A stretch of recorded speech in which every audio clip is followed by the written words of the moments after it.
I will for sure give you mouth to mouth if you need it. That's not something we would put Raelyn through. I'll record the rest later.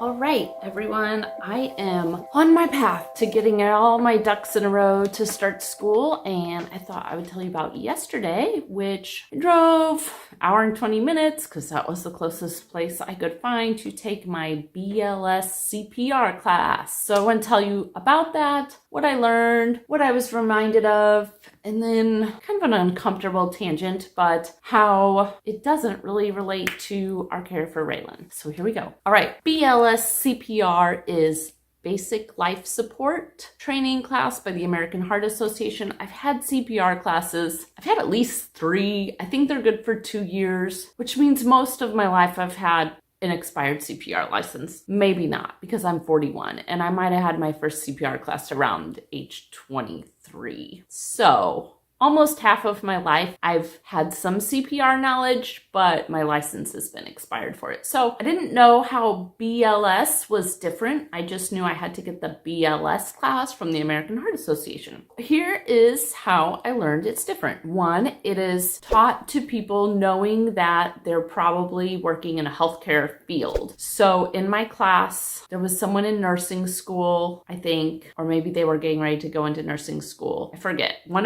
of the people in my class, I forget exactly why they were there. The person to my right was getting ready to go to nursing school. Of course, I'm getting ready to go to nursing school. The person to my left was a direct service provider at a mental health facility. All of us are people that would maybe need to use CPR in a healthcare setting. So she would go a little more in depth about the whys of the CPR, which I think is very helpful. I think it helps you remember what to do when you know why. And then we also practiced how to use an AED. And to be honest, I think my last CPR class went briefly over that, but I would not have been comfortable with it. I can't even remember for sure if they did more than just talking about it. But we learned like how to work them. We practiced using them. Saw some different kinds. So I already forgot what it stands for. Automatic something. It's a defibrillator. So if your heart is fibrillating or beating irregularly, it can defibrillate it and get it going the right way. The thing that makes it different is they spent a lot of time talking about if you're a professional doing CPR or AED, using an AED, how you would work with other people if there's more than one professional with you, or if you're the professional, how you're going to help the non-professionals that are helping you. It was interesting. I enjoyed it. What did I learn from it? Ooh, okay, here's some things I learned. They make these really cool little masks with one-way valves or sheets. There's different kinds of them so that you can give mouth to mouth without getting the other person's breath on you. You think, well, why would you have one of those even available in an emergency? She gave us a little thingamadoodle on a keychain. So it's a little, looks like it holds an Aldi quarter. She's like, it holds an Aldi quarter, great. It's this little thing like this big, a little red bag. And if you open up, there's this plastic sheet that you can put over the person's face so you can give mouth to mouth without getting their germs on you, which in regular CPR class, I remember them saying, you don't need to give mouth to mouth in a lot of situations, just the compressions are enough. They talked more about that, and compressions are great. First I was afraid, I was petrified. If you're not comfortable putting your mouth on a stranger's, which is understandable, just compressions are very helpful in light of, all you can and can't do for someone. Very helpful might be an extreme because CPR is not necessarily very helpful when someone's already at that point. It can be life-saving, but it's definitely not a fix-all. Learned about the little mask, got a little mask for giving a review on their class. They're like, we'll give you one for free if you get a review. So I have that on my keychain. So if you're a stranger and I ran across you and you need CPR, if I have my purse, I will for sure give you mouth to mouth if you need it. I will just tell someone, get my keys out of my purse. So that was kind of cool. Didn't know that existed. What else did I learn new? I mean, the AEDs, I didn't know much about how to use those, so that was kind of cool. Closed communication loop. I'd always heard in CPR, like if you're helping someone and you don't just say, somebody call 911, because if there's a crowd sitting around, everyone might think it's someone else's job. So you're supposed to go, you call 911. I learned if you're the person that's pointed at, you need to do closed loop communication, which says, okay, I'm going to call 911. You let the person know you heard them and what you're going to do. So for any direction someone gives you in an emergency, you repeat it back to them so they know you heard it and you're going to do it. Didn't know that. That was kind of fun to practice. So it was other stuff like, I'm getting tired. We need to switch positions after this set. Okay, we'll switch after this set. Closed loop communication. That's what they said that was. Learned that. What did it remind me of? I had been told by the time someone needs CPR, there's a very good chance it's too late. CPR is not going to help them. Don't feel bad if you give CPR and the person dies. Like, you need to almost expect they're probably going to die, because by the time they're at that point, I mean, they have no pulse, they have no breathing. I mean, kind of are dead and you're bringing them back to life. She didn't talk about the statistics of how often CPR works. She did say we don't consider CPR life-saving anymore. We consider it life-sustaining until an AED can arrive, or, EMS can arrive with more tools. And it takes an average of 10 to 15 minutes for an ambulance to arrive if you're just somewhere, not in a medical facility. But I was reminded CPR is not something that, oh, I know CPR, this person's going to live. That's not how it works at all. If someone needs CPR, they may live, not they will live. I was reminded you are often breaking people's ribs to do it because you're pushing so hard on them. Again, she didn't say how often ribs are broken. I had been told in the past that if you're doing CPR right, there's a very, very, very good chance you'll break someone's ribs. She didn't say how often. I don't think she knew the statistic. And probably it depends on so much. Like, if you're elderly, if you have soft bones, so many different things. The size of your body frame. I was reminded about that. CPR breaks bones. CPR often doesn't fix the problem. It often doesn't bring people back to life. Also, it can help them resuscitate, but if their body organs have gone, without oxygen for so long, they may not fully recover just because they've resuscitated. They can have long-term brain damage or issues. So those are some things it reminded me of. That's what's different from CPR class. It wasn't like stressful. The BLS class, they want you to pass. They help you. They're not trying to trip you up. I don't have,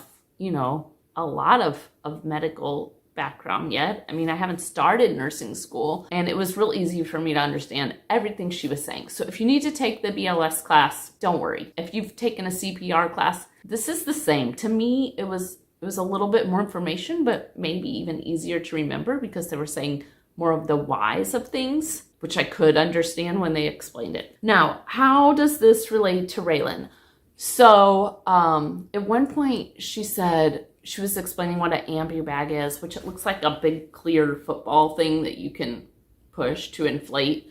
You've seen them on TV shows. And she's like, now, you won't have access to this unless you're in a healthcare facility or maybe working in home health. Home health people might have them in their home. And that reminded me, we do not have an ambu bag in our home. And recently, our newest nurse said, where's your ambu bag? And I said, we don't have one. And she's like, you definitely should have an ambu bag. Where's your ambu bag? And I said, well, I thought that was mostly people with trachs and vents that had them. And she's like, everyone should have an ambu bag. I remember telling her, I said, well, if I walked in the room and Raelyn had no pulse and no breathing, I would not do CPR on her. And I wouldn't want someone else to do CPR on her. So I'm not too concerned about it. And then she was like, well, you need to talk to the doctor. You need a do not resuscitate order on her care plan. And I was just like, it's not that it hasn't crossed our minds. So, hold up. I'll record the rest later. Okay, Raelyn was our foster daughter. I think I've said that on here. Most of you follow my husband's channel about her. But so being our foster child, she came to us with just full code. Like, no one really talked about it, but I would see a tape to a sheet on her bed after surgery. Sometimes, like, it would say amounts of meds for different things. It seemed like this happened when we were on the neurology floor. But anyways, it also said on there full code, which you guys probably know that means hey, we're going to do everything we can to save this person's life.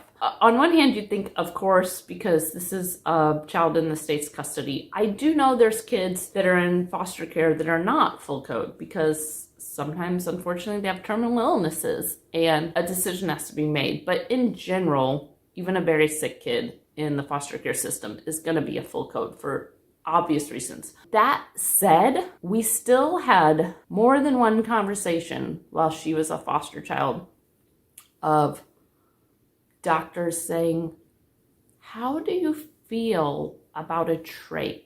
What if Raelyn has respiratory problems and needs a trach? And they were feeling out, did we have strong opinions one way or the other? My guess is if we, the foster parents who had had her in our care for so long, during most of those conversations, I don't know if we did at the beginning, if we had been really, no, we don't think we want her to go through that, I think they would have begun, they wouldn't have been like, oh, she can't take care of her. They can't be her foster parents. I think they would have begun talking to the state, though, about should this child be a DNR, I think. I don't know. And also talking with her birth mom about it. I believe her birth mom wasn't so sure about her getting a feeding tube. And so we had a big meeting with lots of people about what does it mean if we do get a feeding tube, if we don't get a feeding tube.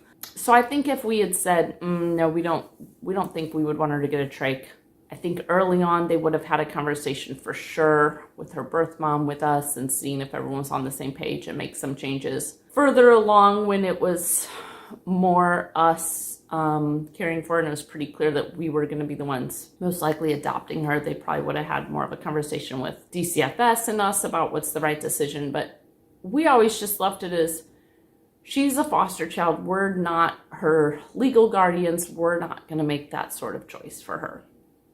And their answer in my answer when they would ask about a trach, and this is my same answer now, even though we are full legal guardians, we make the choices. If they were to say now to me, how do you feel about a trach? I would say, it depends on the circumstances. If Raelyn was getting sick at home all the time and we were having to go into the hospital and stay for 2 weeks and then go home and then go and stay for 2 weeks and then go home, and a trach would allow her to be taken care of at home and not go to the hospital for 2 weeks and come back and go and come back and live half her life in the hospital, we would get a trach. I'm pretty sure we would say, yeah, let's get a trach so we're not spending half our time in the hospital. People with trachs can walk around and live active, normal lives, way more active, normal, healthy lives than Raelyn lives. So a trach is not, it doesn't mean you're dead. It doesn't mean you're at the very end of life. People get trachs and then actually get them out even. They recover so much they don't need it anymore. If Raelyn got a trach, she would not be the kind of person that would recover and get it out. Her health's on like this, very slow decline. But a trach in itself doesn't really scare us. We're not anti-trach. What we are anti, and this is how CPR class ties in, is if she's doing so horrible health-wise that she's not going to make it unless we do really drastic measures, like intubate, and even then it's iffy and she might not make it. That's where we would have to really have a talk. That's where we're not sure. When it comes to, this isn't just so you don't go back and forth from home to hospital, home to hospital, home to hospital, but this is, if we don't do this, your life is in imminent danger.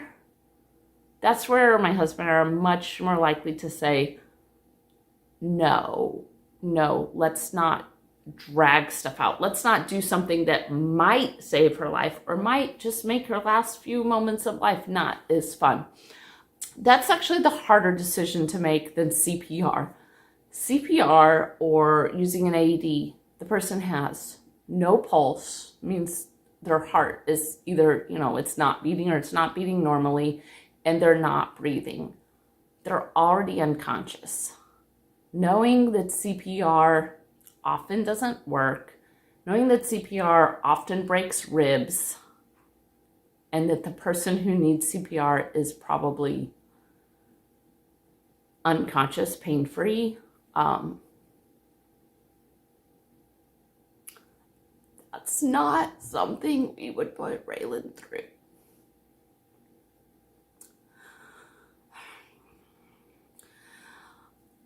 It makes me cry, but that's actually one of the easier decisions, because we wouldn't have to feel bad of seeing her suffer and hurt, and like, really the only way I can think of that she would be in that situation is if she had like a really horrible seizure. I could say a lot more about full go, do not resuscitate. Like, I realize it's time for us to think about that. I'm not sure exactly what DNR means. If it literally just means don't give CPR, don't use a defibrillator, then we need to make that change. We're definitely not against treating Raelyn's sicknesses, but any treatment we give Raelyn, the goal is that it helps her feel better and it helps her live a happier life. The goal cannot just be it helps her live longer. We don't want to do surgeries or break bones doing CPR just to help her stay alive longer. But we're more than happy to put a trach in her. She's not close to needing a trach right now. She's doing pretty good respiratory wise, I think. But we're more than happy to learn how to use a trach and have a trach in her. We're more than happy to help her go through a big surgery if we think it's something that will decrease her pain, help her to smile more, help her to have more good days compared to bad days, not more good days instead of no days. So we have a meeting Thursday with her ortho surgeon and palliative care and infectious disease. She's on long-term antibiotics for an infection she had that's really serious, and should we take her off of them? And the orthopedic surgeons thought, in general, for most kids, is yes, it's time to take her off the antibiotics, because if this infection comes back, she's healthy enough that we can take all the metal out of her spine to treat the infection again.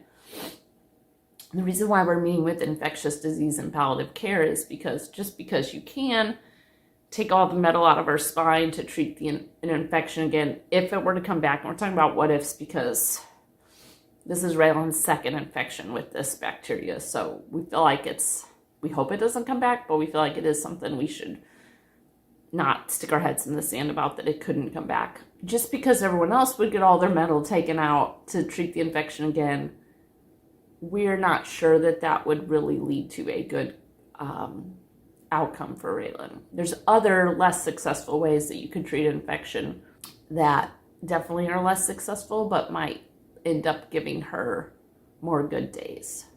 Versus treating it more successfully, she might live longer but not have as many good days. That's like the tough decisions that we make with Raelyn. That's why the basic life support class doesn't apply to our care with Raelyn. I hate crying in front of people, so I want to tell Chris to just edit out all this video, but I think it's good for people to understand the kind of choices people have. Even though it makes me emotional, I'm also very okay with it. Something making you sad, it doesn't mean that you're not sure about it. It just is still sad.